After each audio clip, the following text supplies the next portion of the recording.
Hello people, welcome to my channel. I'm your study girl. So మా కాలేజ్లో present అయితే botanical exhibition అని అయితే పెట్టారనమాట మా బాటనీ మేడం. సో మా బాటనీ మేడం ఒక టాపిక్ ఇచ్చారు డిసీజ్ రెసిస్టెన్స్ గురించి.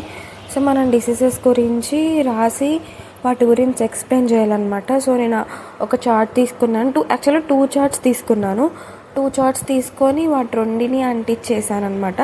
సో అంటించింది కూడా కనపడకుండా వెనకాల ప్లాస్టర్ చేసి అంటించాను. సో నేను అది రాసేసరికి నాకు నైట్ 1:45 అయింది. సో మొత్తం లైన్స్ కొట్టుకొని మొత్తం మెజర్మెంట్స్ చేసి లైన్స్ వేసుకొని చేశాను అనమాట.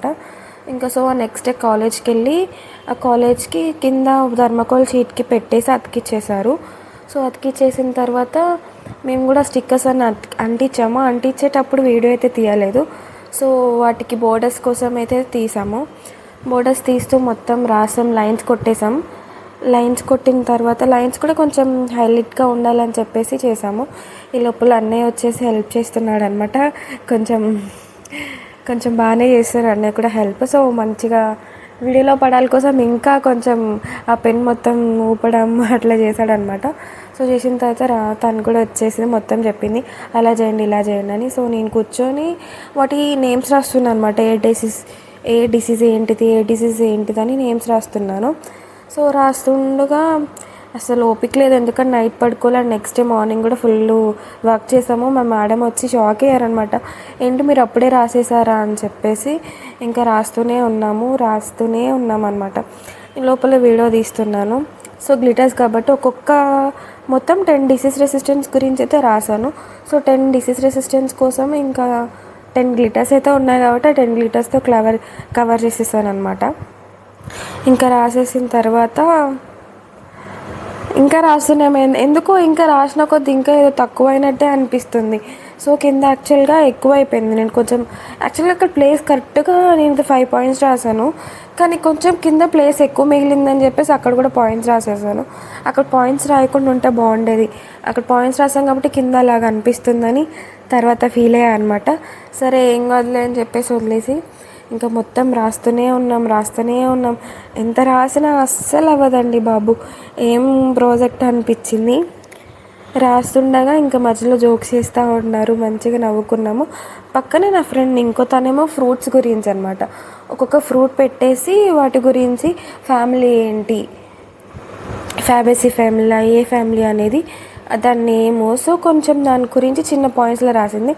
సో ఇదే అండి మాది చిన్న ప్రాజెక్ట్. సింపుల్గా ఉండడం కోసం తీసుకున్నాము. సింపుల్గా ఉండాలి, ఎక్కువ హార్డ్ వర్క్ చేయకుండా ఉండాలి. స్టిక్కర్స్ కూడా కొంచెం చిన్నవి తీసుకుంటే బాగుండేది, కానీ చిన్నగా తీస్తుంటే ఏమో అవి సరిగ్గా కనిపించట్లేదు. సో వాటికి ఉన్న అవన్నీ బ్లర్ అయిపోతున్నాయి అన్నమాట పార్ట్స్. ఆ ప్లాట్స్ బ్లర్ అవ్వడం వల్ల నేను చిన్నగా తీపికుండా కొంచెం పెద్దగానే తీపిచ్చాను. మా షాప్లోనే కాబట్టి ఇంకా ఫుల్గా మొత్తం నిండిపోవాలని చెప్పేసి ఇంకా ఫుల్గా చేసేసాను అనమాట. చేసేసి లోపల మేడం వచ్చారు అని చెప్పేసి ఫోన్ ఉంది, మా మేడం ఫోన్ చూస్తారంటే చాలు ఫుల్ తిడతారు. అయినా అలాగే ఉంచేసి కంటిన్యూ చేశాను. ఈ లోపల ఇంకా ఎలాగా బెస్ట్గా రాయాలి అని ఆలోచిస్తూ కూర్చున్న తర్వాత ఇంకా తను వచ్చేసి ఇక్కడ ఇది బాగుంది, ఇక్కడ కొంచెం బోర్డర్ కొంచెం మంచిగా ఇవ్వాలి, బ్లాక్తో కొడదామా లేదంటే ఇంకే కలర్తో కొడదామా అని అక్కడ కొంచెం మాకు డిస్కషన్ అవుతుంది అనమాట.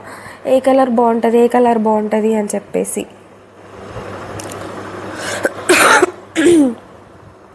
ఏ కలర్ బాగుంటుంది అని చెప్పేసి ఆలోచిస్తున్నాము.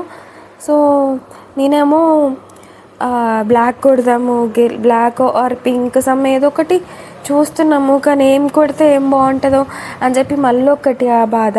సో ఇంకా రాస్తూనే ఉన్నాను. ఇంకా సజెషన్ తీసుకుంటాను పక్కన ఏం కొడితే మంచిగా ఉంటుంది అని చెప్పేసి అడుగుతున్నాము. తను వచ్చేసి ఏమన్నాడు, బ్లాక్తో కొట్టేస్తే బాగుంటుంది బార్డర్ అని చెప్పేసి. సో బ్లాక్తో కొడితే బార్డర్ అని చెప్పేసి ఆలోచిస్తున్నాము. అప్పటికే అలిసిపోయామని చెప్పేసి పక్కన పెట్టేసి ఈ లోపల వీళ్ళు బయటికి వెళ్ళి సమోసా పట్టుకొచ్చారనమాట. ఇంకా సమోసా పట్టుకు రాగానే తింటున్నాం. ఇంకోటి ఫ్రూట్స్ అని చెప్పాను కదా, ఇవి ఆ ఫ్రూట్స్ చూడండి. దాన్ని ఎంత నీట్గా రాసిందో అంటే మాకన్నా బెస్ట్ అనిపించింది. సింపుల్గా క్యూట్ అనిపించింది. ఇదే మాతో బ్లాక్ బోర్డర్ కొట్టేసాము. పైన హెడ్డింగ్ ఒకటైతే ఏం పెట్టలేదు. సో ఇంకా అన్నయ్య వచ్చేసి హెడ్డింగ్ పెడుతున్నాడు డిసీజ్ అండ్ కంట్రోల్. యాక్చువల్గా డిసీజ్ రెసిస్టెన్స్ అని మా మేడం ఒక హెడ్డింగ్ చెప్తే ఆ హెడ్డింగ్ని మర్చిపోయి రాయలేదు. సో మేడంని అడిగే అంత ఛాన్స్ కూడా లేదు. తర్వాత మాకున్న బాటనీ డిపార్ట్మెంట్లో ఈ డిపార్ట్మెంట్లోనే ల్యాబ్స్ ఉంటాయి అవతల సైడ్. సో ఆకున్న బెంచెస్ అని చెప్పేసి పక్కకు నెట్ చెరపండి అని మా మేడం అంటే సో జరుపుతున్నాం. మస్తు ఫన్ ఉండే అసలు.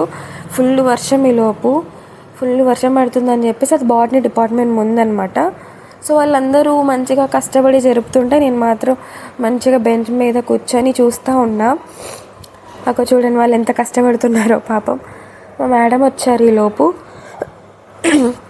మేడంని చూస్తూ ఉన్నాము, ఫోన్ పక్కన పెట్టేసాము, అయినా మేడం వైపు తిప్పేసి చూపిస్తున్నాము. యాక్చువల్గా మేడం సెరికల్చర్ మేడము. ఫుల్ వర్షం పడుతుంది, కాలేజ్ అయిపోయిందని ఇంటికి వచ్చేస్తుండగా ఇక దిగుతున్నాము. ఇదే మా భద్రాచలం. ఎంత బాగుంది కదా అసలు. నాకు కోల్డ్ చేసేసరికి గొంతు మొత్తం మారిపోయింది. చాలా బాగుంది అసలు వెదర్. నాకైతే మస్తు నచ్చింది. ఇది జస్ట్ పార్ట్ 1.